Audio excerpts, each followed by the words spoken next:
Hola mis hermanos, ¿cómo están? Dios les bendiga. Pues hoy vamos a seguir adelante en nuestros estudios, ¿verdad? Hoy tenemos un estudio de tema. Y hoy precisamente pues vamos a ver una palabra sencilla, vamos a analizar pues algo que la verdad hasta el día de hoy para muchas personas pues desconocen, no saben lo que significa. Es más, no tienen una vaga idea de lo que vamos a hablar, o cuando hablamos precisamente de la salvación, que es el tema que hoy nos compete, pues definitivamente les queda un poco incierto el asunto. Para todos los que se estén conectando, bueno, pues también les decimos que ya enviamos previamente nuestro bosquejo para el día de hoy. Y pues diremos que cuando hablamos precisamente de la salvación, esta palabra expresa la idea de la liberación de un peligro personal. Como cuando uno que no sabe nadar está en medio del mar y de repente se percata que pues no puede sobrevivir, y en ese momento empieza a clamar y le sale una fuerza sobrehumana dentro de sí que provoca que esté a flote, y no sabiendo nadar empieza a clamar por un salvavidas, y en ese momento también la persona entiende y se entera de que está en peligro de morir. Pero cuando una persona no sabe que está en peligro, pues como que no se preocupa de la circunstancia, de su situación física y menos de lo espiritual. De igual forma, cuando una persona le diagnostican a lo mejor una enfermedad terminal que está en peligro de muerte, no conocer de la salvación es caer en la desesperanza, en la desesperación, en la zozobra y en la incertidumbre de no saber qué hacer. Pero cuando, y a esto aunado de que si no conoces de Jesucristo, bueno, pues es una doble desgracia. Y entonces aquí podemos sacar una conclusión, que cuando algunas personas tienen alguna enfermedad terminal, ¿sí? Y no quiero ser fatalista con esto, pero lo cierto es que nosotros no tenemos la vida comprada, pero lo que sí tenemos que estar seguros es que siempre estamos en peligro de cualquier circunstancia que puede venir a nuestra vida, de un accidente, y tenemos que estar percatados y seguros a qué lugar vamos a ir el día que muramos. Por ello es que creo que si bien nadie quiere morirse, ¿verdad? Tampoco se preocupa por el buen vivir, y mucho menos está preocupado por saber qué es lo que le va a pasar el día que se muera, ¿verdad? Lo cierto es que vamos a morir algún día, pero cuando muera la persona, la verdad es que va a morir sin esperanza y con un desconocimiento completo de dónde irá su alma. O sea, ¿dónde irá? Al destino eterno. Pero el que muere perfectamente sabiendo de que cuando va a morir ha recibido a Jesucristo en su corazón, se ha arrepentido de sus pecados y ha tenido una vida piadosa, en ese momento la persona tiene la certeza, la certidumbre y la confianza de saber que llegará su alma directamente al reino de los cielos. Y un claro ejemplo de esto en la Biblia es precisamente cuando Pedro es llamado por el Señor para asirlo y para que se acercara a él, y cuando Pedro empieza a caminar sobre las aguas, mirando y poniendo los ojos en mi Señor Jesucristo, se percata y de repente su razonamiento lo traiciona, y como que el razonamiento le dice: oye, es imposible que tú estés caminando sobre las aguas. Entonces en ese momento se empieza a hundir y él exclama y dice: Señor, sálvame. En ese momento la mano del Señor se extiende y lo pone a salvo. De modo que aquí podemos ver claramente que el incidente destaca algo importante: la idea fundamental de la salvación, pero también cómo es que el Salvador atiende al llamado del pecador arrepentido y de aquel que en lo profundo de su corazón está clamando por vivir, pero más aún por el pecador que reconoce su pecado y también quiere vivir eternamente. Entonces, podemos ver claramente que cuando hablamos nosotros de la salvación y de la salvación en la persona de Jesucristo, el alcance es gigantesco, es muy grande, es incalculable. ¿Por qué razón? Porque cuando hablamos de la salvación, lo relacionamos todo con los actos soberanos, sobrenaturales y divinos de nuestro Salvador Jesucristo, que pues son actos milagrosos que Él va a hacer por nosotros, en donde nos libera del pecado, nos libera de cualquier circunstancia de adversidad que pudiéramos nosotros tener, nos libera inclusive de la condición eterna, que si bien hemos sido condicionados a ir al fuego eterno, Él nos libra de las garras de la muerte, de la opresión del enemigo, y nos lleva precisamente a la salvación, al reino eterno, y para estar directamente en su presencia. Así lo hizo precisamente el Señor con una mujer que tenía problemas de flujo de sangre. Precisamente en Marcos 5:34, en el Evangelio de Marcos, el segundo de los evangelios, Mateo, Marcos, en el capítulo número 5, verso 34, había una mujer que había ido con muchos médicos tratando de quitarse la afrenta de esa enfermedad. ¿Sí? Y resulta que ella misma en su propio corazón decía, y cuando pasaba Jesucristo por donde estaba ella, y dijo: si tan solo tocare su manto, seré salva. Mi Señor Jesús, en el momento en que sintió que alguien le había tocado, se volteó y mirando hacia sus espaldas, él mismo preguntó: ¿quién ha tocado? ¿Quién ha tocado mi manto? La mujer en ese momento, sabiendo y teniendo fe en la persona de Jesucristo, fue sana, pero aparte también fue salva. Y hubieron dos acciones de mi Señor Jesucristo sobrenaturales, que donde el Señor Jesús no tuvo que tocar a la mujer, sino que la mujer buscó a mi Señor Jesucristo para esa sanidad y sobre todo para que ella alcanzara la salvación. Pero esto fue dado por el conducto de la fe. Y esto habla precisamente de lo que dice en Marcos 5:34, cuando se voltea a mi Señor Jesucristo mirándolo a ella y le dice: hija, tu fe te ha hecho salva, ve en paz y queda sana de tu azote. ¿Lo ven? Dos cosas importantes que hizo. Primero, fue salva, y segundo, fue sana de su azote. Esto implica las cosas que hace Dios y la magnitud sobrenatural en cómo actúa en nosotros. Cuando nosotros recibimos a nuestro Señor y Salvador Jesucristo en nuestro corazón, no solamente nos otorga la salvación, sino que arregla muchas cosas que están alrededor de nuestras vidas, que nos están afectando, que son errores, que nos han hecho tropezar, pero por sobre todas las cosas que no nos dejan llevar una vida placentera, tranquila y en paz. Porque siempre estamos perturbados por algunas acciones o por los pecados que nos oprimen en nuestro corazón y en nuestra vida. Entonces, cuando uno viene a los pies de mi Señor Jesucristo y busca a Dios de todo su corazón, el Señor va a hacer algo profundo en nuestra vida que va a hacer un cambio radical en nosotros. Ahora, en el Antiguo Testamento la palabra salvación se usa especialmente, mis hermanos, en los Salmos y en Isaías, para señalar la obra de Jehová, o sea, de nuestro Dios, al librar a su pueblo de toda maldad, anticipando también la segunda venida de mi Señor Jesucristo.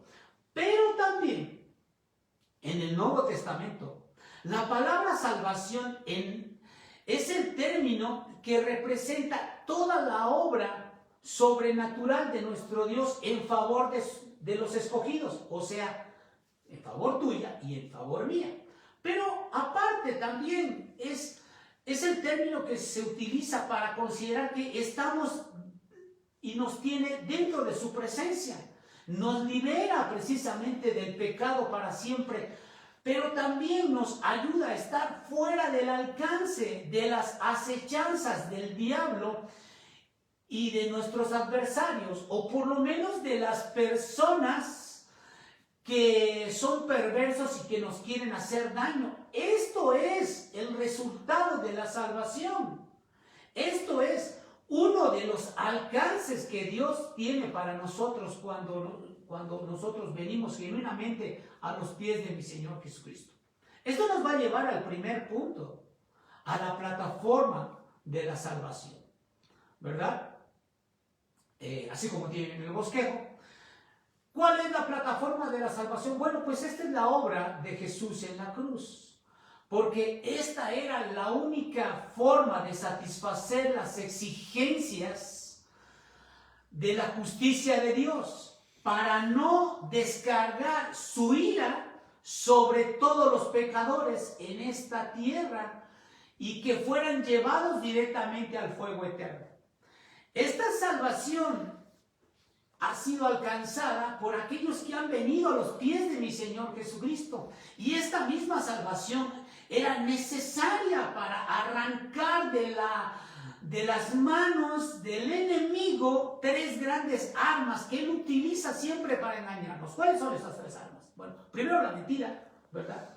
Porque antes éramos mentirosos. Segundo, el pecado, porque siempre éramos pecadores, ¿verdad? Y la tercera, la muerte eterna, que ahora cada persona que muere en Cristo, no precisamente, aunque muere físicamente, duerme, ¿sí?, para alcanzar la vida eterna en la persona de Jesús.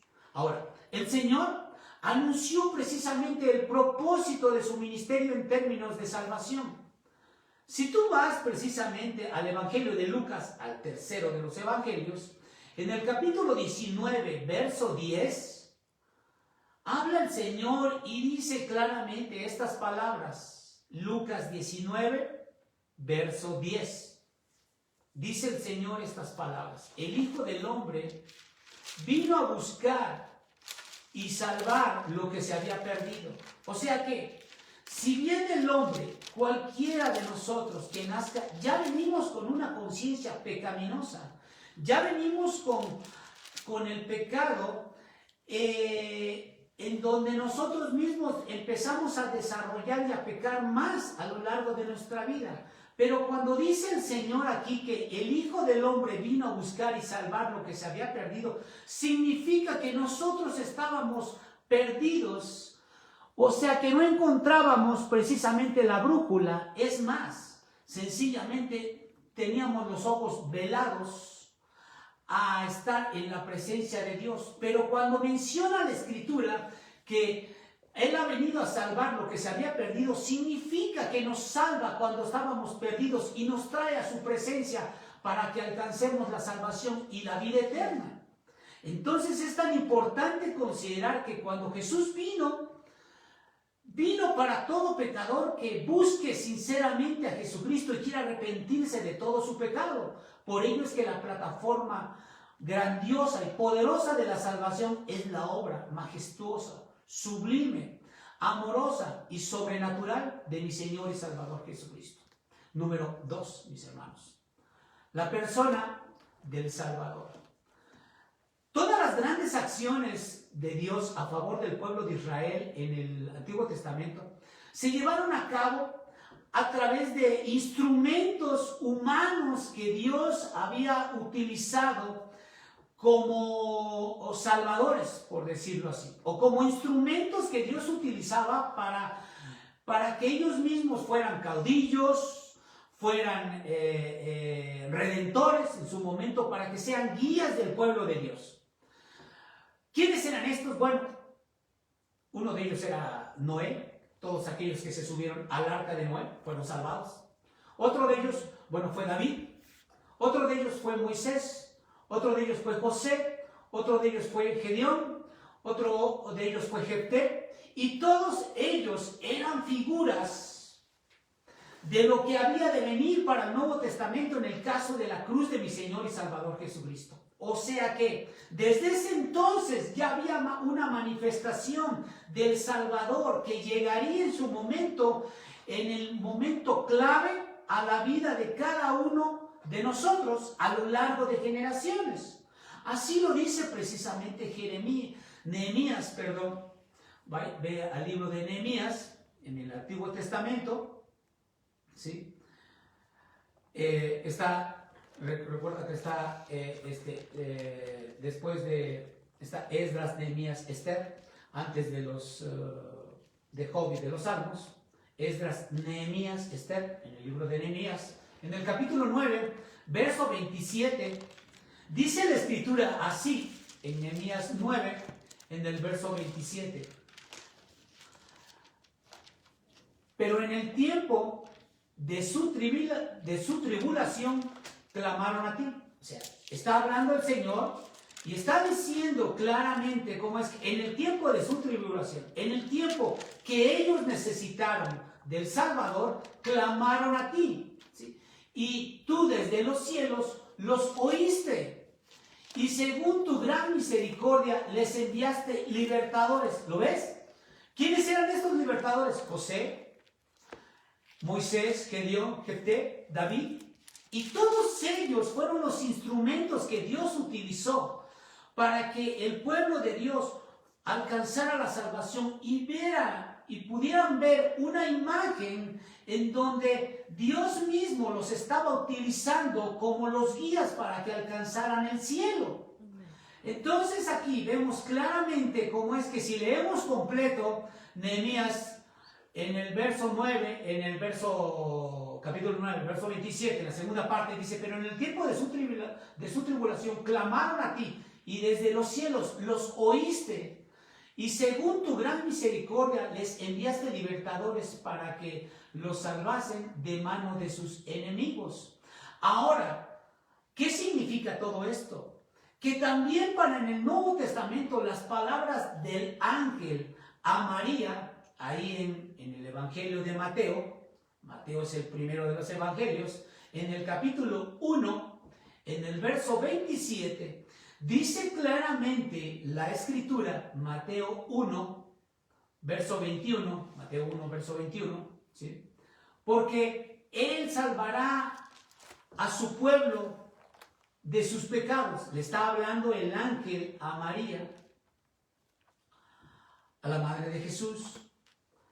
Y estas palabras serían la promesa divina, la promesa inefable, inequívoca, certera, precisa y única, ¿sí? Donde Dios daría a un Salvador por nombre Jesús, que significa Jehová el Salvador, con un título que uniría su divinidad de Jesús con la obra redentora y salvadora de mi Señor y Salvador Jesucristo. Amén. ¿Dónde dice esto? ¿Por qué lo estamos diciendo? Bueno, la epístola del apóstol Pablo a Tito, ahí en el capítulo 2, verso 13, dice algo importante. Dice ahí, aguardando la esperanza y bienaventurada y la manifestación gloriosa de nuestro gran Dios y Salvador Jesús. Ahí se une la divinidad de Jesús con la obra salvadora. Pero esto, ¿qué sucede? La gran mayoría de las personas desconocen esta situación. Y lo más importante es que nosotros podamos entenderlo, que hasta el día de hoy hay un Dios en los cielos y hay un Salvador que fue crucificado por nosotros y que está a la puerta del corazón de muchos escogidos y que sin embargo hay personas que le dan la espalda. Y yo te invito a que no le dé la espalda, al contrario, que puedas arrepentirte de tu pecado, que puedas venir a sus pies y que le recibas como tu Salvador. Por ello es que si bien la mayoría de la gente desconoce que en solo Jesucristo hay esperanza, para ti sí la hay. ¿Por qué? Porque en medio de toda incertidumbre, dificultad, problema, apuro, Cristo está ahí. Y tú clamándole, como lo hizo Pedro, estará también atento al llamado que haces tú, siempre que vengas arrepentido genuinamente de tus pecados y que también esté en su voluntad, ¿verdad? Número 3, mis queridos hermanos. El medio de recibir la salvación. Bueno, aquí tenemos que entender que la salvación, y ya bueno, esta salvación tiene su origen en la gracia de Dios, como ya lo habíamos hablado en estudios anteriores, y se recibe por la fe del pecador arrepentido, como dice claramente la epístola a los Efesios en el capítulo 2, verso 8. Porque por gracia sois salvos por medio de la fe. O sea, la fe es el medio, es el conducto por el cual nosotros alcanzamos la salvación. Y un ejemplo muy claro es precisamente el carcelero de Filipos. Cuando Pablo y Silas estaban encarcelados ahí en Filipos, el carcelero, después de que hubo un terremoto, un temblor en donde abrió las puertas de la cárcel, en donde estaba en un lugar totalmente oscuro estos hombres y cantaban alabanzas, así lo dice claramente Hechos 16, en los versos 30 y 31, ¿verdad? Ellos cantaban alabanzas y en ese momento se abrieron las puertas de la cárcel y el carcelero, acercándose ahí con alguna luz, él preguntó y les decía y les preguntaba precisamente a Pablo y a Silas y les decía: señores, ¿qué debo de hacer para ser salvo? Esta era una pregunta directa para ellos y ellos tenían que contestar de forma certera y precisa, y lo que contestaron es lo que todo hombre de Dios debe de contestar también cuando es escogido y cuando se ha arrepentido de su corazón. Y le dijeron así a este hombre: cree en el Señor Jesucristo y serás salvo tú y tu casa.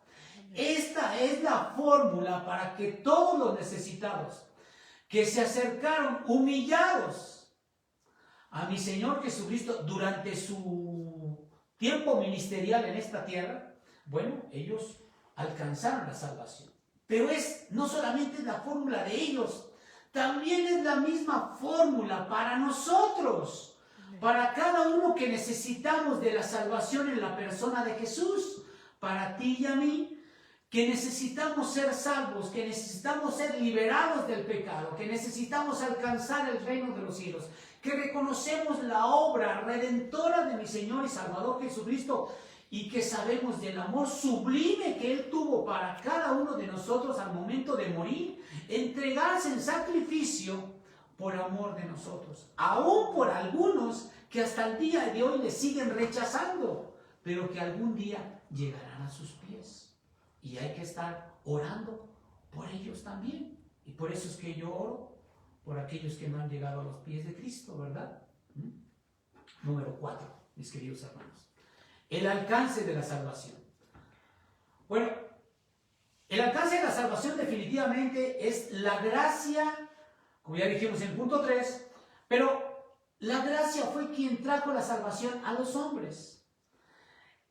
En la epístola de Tito, en el capítulo 2, verso 11, Tito 2, verso 11, dice ahí: porque la gracia de Dios se ha manifestado para salvación a todos los hombres. O sea, se ha manifestado para todos los hombres. Hace referencia a un universo completo de muchas personas, ¿verdad? Pero aquí podemos considerar que hay mucha incredulidad en muchas personas. Y esta incredulidad ha traído la barrera entre Dios y el mismo hombre. Y esto ha impedido que la salvación llegue al corazón del hombre pecador de forma efectiva. Yo no sé cuántas veces antes de llegar a los pies de Cristo, tú tuviste que haber escuchado del Evangelio. No sé cuántas veces tuviste que padecer o tuviste a lo mejor algunos tropiezos para reconocer que estabas mal. Yo personalmente, tuve que reconocer muchos errores en mi vida para poder saber que verdaderamente tenía yo que venir a los pies de Cristo, porque si no, nadie iba a arreglar mis problemas. Y yo mismo, por mi propia humanidad, no lo iba a poder lograr, sino que necesitaba yo ser liberado, y quien me liberó fue la persona de Jesús. Y es lo mismo que tú puedes hacer, y está a tu alcance. Por ello es que el alcance de la salvación está en la gracia de Dios para todos nosotros, como dice Tito 2:11, porque la gracia de Dios se ha manifestado para salvación a todos los hombres, pero la incredulidad que a veces nos agobia trajo una barrera tal a tantas personas que esas personas siguen tropezando, siguen errando, siguen fallando, se siguen equivocando, siguen marcando sus vidas, siguen teniendo problemas y no arreglan todavía el poder ser felices y tener armonía en su corazón con su familia y con todo lo que está alrededor de ellos. ¿Por qué? Por su falta de fe, por su falta de incredulidad, ¿verdad?